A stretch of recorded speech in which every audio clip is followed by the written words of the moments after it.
আসসালামু আলাইকুম। প্রথমে শুভেচ্ছা ও অভিনন্দন জানাচ্ছি আজকে আমার ক্লাসে উপস্থিত হওয়ার জন্য।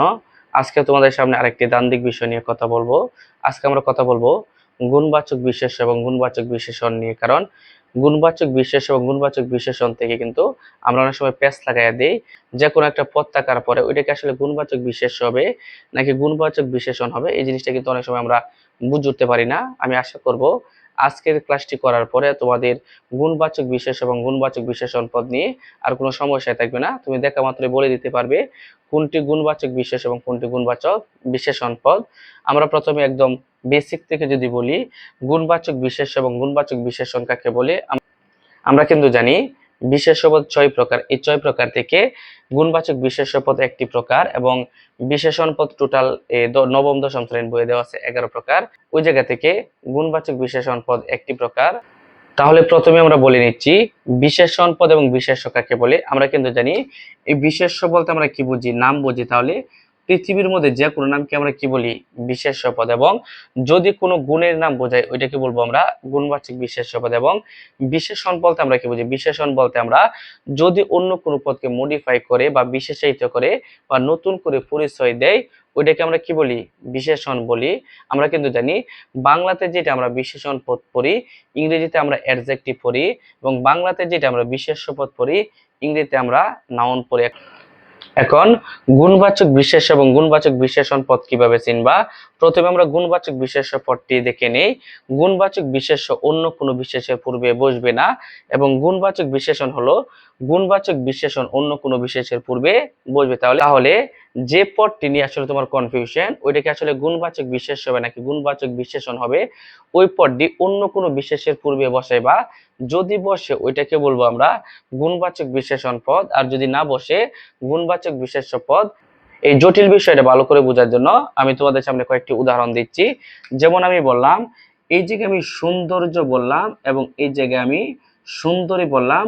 আমি বলতে পারি সৌন্দর্য এবং সুন্দরী দুই টাইপের কাছাকাছি। এই জায়গা থেকে একটি বিশেষণ হবে আর একটি বিশেষ্য হবে। এখন আসলে কোনটা কোন পদ হবে এটা চেনার জন্য আমরা একটু আগে বলে নিয়েছিলাম, এই যদি এরকম কনফিউশন প্রশ্ন আসে তাহলে তুমি সামনে একটা বিশেষ্য পদ বসাইবা, এদিকে একটা বিশেষ্য পদ বসাইবা। যদি পূর্বে বসে তাহলে আমরা বলবো গুণবাচক বিশেষণ পদ, আর যদি না বসে তাহলে গুণবাচক বিশেষ্য পদ। এখন যদি আমি বলি এই জায়গায় আমি নারী বললাম, এখন যদি আমি বলি নারী 100% একটা বিশেষ্য পদ, কারণ নারী বলতে কি বুঝাইছে, একটা নাম বুঝাইছে। এখন যদি আমি বলি সুন্দরী নারী, তাহলে নারীর পরে অটোমেটিক কি বসছে, সুন্দরী বসছে। যেহেতু সুন্দরী নারীর পূর্বে বসে গেছে, মানে নারী একটা বিশেষ্য পদ, এই বিশেষ্য পদের পূর্বে কি বসছে, সুন্দরী বসছে। আমরা কিন্তু সুন্দরী নারীর পূর্বে বসে গেছে, এখানে সুন্দরীকে আমরা কি বলতেছি, গুণবাচক বিশেষণ পদ। যদি পরীক্ষার মধ্যে আসে যে সুন্দরী কি 100% গুণবাচক বিশেষণ পদ, কারণ সুন্দরী অন্য কোনো বিশেষের পূর্বে বসবে।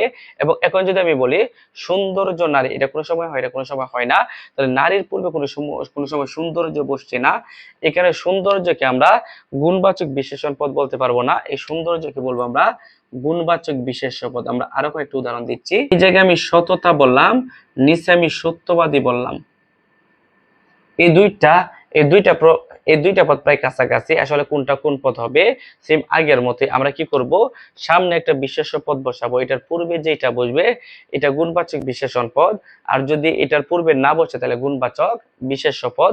এখন আমরা কি করব, এই যে আমরা একটা বিশেষ্য পদ বসাইলাম, আমি বললাম মানুষ বললাম, তাহলে মানুষ 100% একটা বিশেষ্য পদ, কারণ মানুষ বলতে আমরা কি বুঝি, নাম বুঝি। এখন যদি আমি বলি সততা মানুষ, তাহলে মানুষের পূর্বে কোনো সময় সততা বসে, যেহেতু সততা মানুষের পূর্বে বসছে না, এখানে সততাকে আমরা কি বলবো, গুণবাচক বিশেষ্য পদ। এখন যদি আমি বলি সত্যবাদী মানুষ, তাহলে মানুষের পূর্বে অটোমেটিক কি বসছে, তোমার সত্যবাদী বসছে।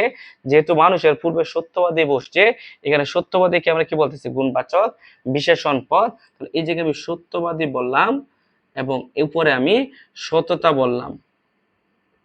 আমি তোমাকে যেভাবে শিখাইছি যদি তুমি এই জিনিসটা ভালোভাবে আত্মস্থ করতে পারো, আশা করব এই গুণবাচক বিশেষ এবং গুণবাচক বিশেষণ পদ নিয়ে আর কোনো সমস্যা থাকবে না। আজকের আমার এই ভিডিওটি তোমাদের কাছে কেমন লাগছে অবশ্যই আমার এই ভিডিওর কমেন্ট বক্সে তোমরা জানিয়ে যাবে। তোমাদের সবার সুস্বাস্থ্য কামনা করে আজকের ক্লাসটি এই জায়গায় শেষ করলাম। আসসালামু আলাইকুম।